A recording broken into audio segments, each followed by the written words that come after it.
নমস্কার বন্ধুরা, আমি প্রিয়াঙ্কা গুঞ্জাস মম চ্যানেলের আরেকটি নতুন পর্বে সবাইকে স্বাগত জানাই। আশা করি সবাই ভালো আছেন, সুস্থ আছেন। আমরাও ভালো আছি। সকালের খাওয়া দাওয়ার পর থেকে ভিডিওটা শুরু করলাম। আর এই যে এখানে 5 কেজি 5.5 কেজি দুধ আছে। 5 কেজি নিতে চেয়েছিলাম, তবে হাফ কেজি আর কি বেশি দিয়েছে, টাকা খুচরো ছিল না, সেই হিসাবে আর কি হাফ কেজি বেশি নেওয়া হয়ে গেছে। 450 টাকা 5 কেজি দুধের দাম, 90 টাকা করে। তো আর হাফ কেজির দাম হচ্ছে 45 টাকা। তো 500 টাকা দিয়েছি, তার জন্য 5.5 কেজি দুধ দিয়েছে। এই বাসাতে মানে সেই জানুয়ারি মাসের থেকে কিন্তু এভাবেই দুধ নেওয়া হয়। আগে তো প্রতিদিনের দুধ প্রতিদিন নিতাম, তবে এই বাসাতে সেরকম সিস্টেমে হয়ে উঠছে না, যার কারণে এভাবেই নিতে হচ্ছে। তো আমি সেগুলো সব মানে দুধগুলো সব বোতলে ভরে রেখে দিলাম, আর জালও করে নিয়েছি আজকে খাওয়ার মতো। দুধ জাল করে নিয়েছি, আর এখন রান্না করব দুপুরে রান্না। তো আমি আজকে রান্না করব পাবদা মাছ দিয়ে, সজনে দিয়ে, আলু দিয়ে। অনেকে এটাকে সাজনা বলেন, আমরা কিন্তু সজনে বলি। তো সজনে দিয়ে আলু দিয়ে পাবদা মাছ রান্না করব, আর একদম সিম্পলভাবে রান্নাটা করব, তারপরও খেতে কিন্তু অসাধারণ হবে। আপনারা যারা মশলাপাতি ছাড়া মানে মশলা কষিয়ে ছাড়া খেতে পারেন না, তারা একবার এভাবে রান্না করে খেয়ে দেখবেন, অবশ্যই ভালো লাগবে আমার মনে হয়। আপনারা যারা আমার ভিডিও সব সময় দেখেন, তারা জানেন যে আমি সব তরকারিতে কিন্তু মশলা কষিয়ে খাই না।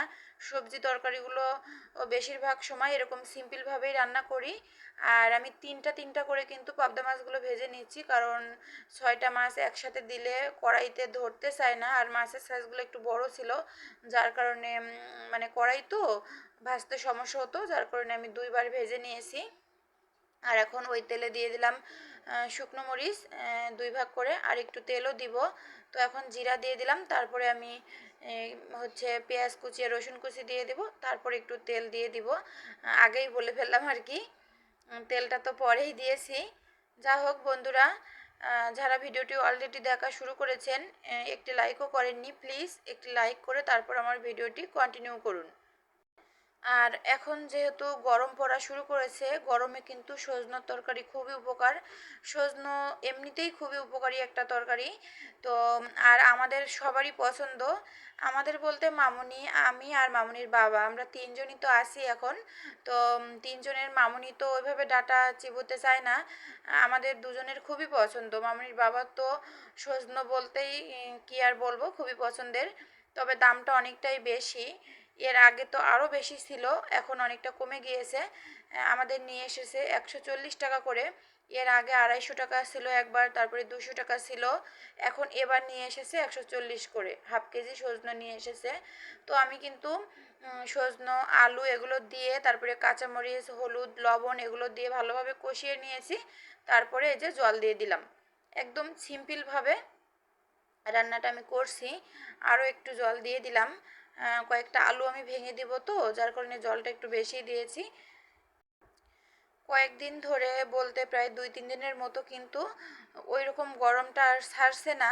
মধ্যখানে যেরকম গরম পড়েছিল, শীত যাওয়ার পরপরই বেশ গরম পড়েছিল, তারপরে কয়েকটা দিন মেঘলা মেঘলা করে আছে, বৃষ্টিও ফুটাচ্ছে অল্প অল্প করে।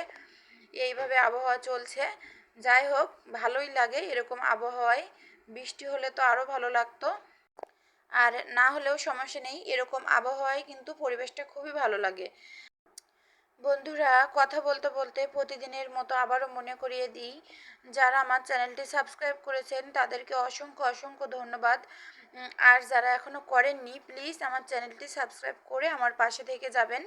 যারা প্রতিদিন আমার ভিডিও দেখছেন, লাইক করছেন, সুন্দর সুন্দর কমেন্ট করছেন, তাদেরকে অসংখ্য অসংখ্য ধন্যবাদ। এভাবেই সবসময় আমার পাশে থাকবেন। আপনাদের এক একটি লাইক, এক একটি কমেন্ট আমাকে পরবর্তী ভিডিও বানাতে উৎসাহিত করে।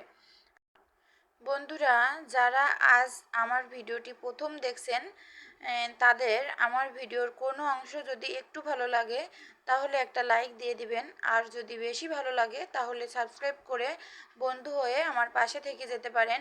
আর তরকারিটা কিন্তু আমার প্রায় ফুটে উঠেছে, আমি এখন জালটা কমিয়ে দিব সজনে আর আলুটা সেদ্ধ হওয়ার জন্য। এরপরে কয়েকটা আলু আমি ভেঙে দিব, তারপরে মাছের পিসগুলো দিয়ে দিব, দিয়ে তরকারিটা রান্না করব। আর নামানোর আগে কিন্তু আমি একটু জিরা বাটা দিব, এটাই হচ্ছে আমার সিম্পলভাবে তরকারি রান্না। আপনারা প্লিজ একবার খেয়ে দেখবেন, খারাপ লাগে না কিন্তু, আমাদের কাছে কিন্তু ভালোই লাগে।